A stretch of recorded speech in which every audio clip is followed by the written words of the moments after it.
Welcome everybody. My name is Stefan Dirnsdorfer, and I've spent my past years testing on visual testing. I've seen a lot of systems fail, and in particular, I've seen a lot of users seeing systems fail. In order to transport my experience, I've brought a specimen, an avatar of one of my users here. Please say hi to them. Hi. When an error occurs, you might expect that user to panic, or you might expect them to get angry. But more often than not, you can observe that they are actually happy.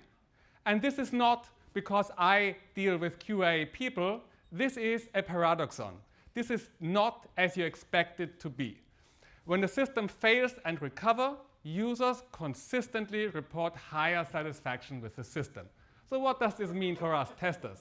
Doesn't this mean that we should spend less effort on removing the errors and more effort on showing how the errors are shown? Let me explain. So when our user has some request in mind, they will send something to our system, and our system starts working. After some time, the system reports an error. You might say, that's too bad. But imagine the alternative for a moment. The request is sent, and the system is running. And it is running. And after some time, you don't know. Does it still work? Should I restart? Should I wait? And that is very frustrating.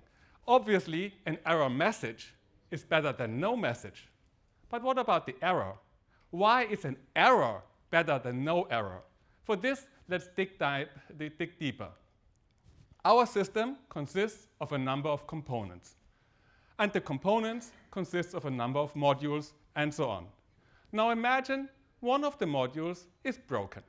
Normally, you don't see it until a request arrives, and sooner or later, our broken feature gets called. And that's where our system starts misbehaving. In a good case, we have an error. The system shows something very clearly that it is not correct. In the best case, you have some message, some very low level, like resource XY could not be accessed, lock could not be obtained, something followed by numbers and gibberish. This is better than nothing, because at least you have something to talk about or something to throw back at your coding AI. But more often than not, the error is not caught and makes the component fail, which in turn makes the service fail. And if you catch something on a very broad level, you get some very broad error messages, like something went wrong, try again, or whoops, something failed.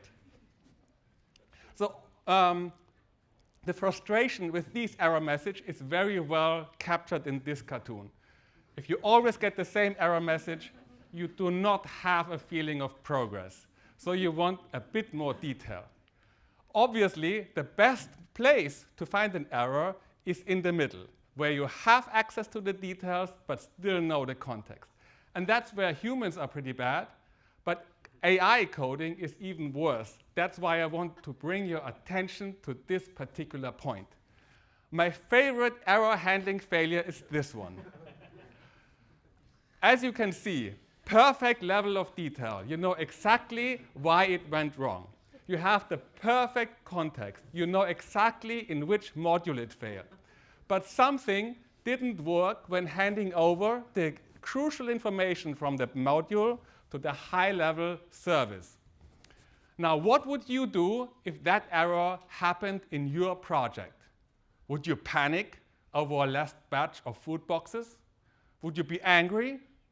Or would you entice over a free social media marketing campaign?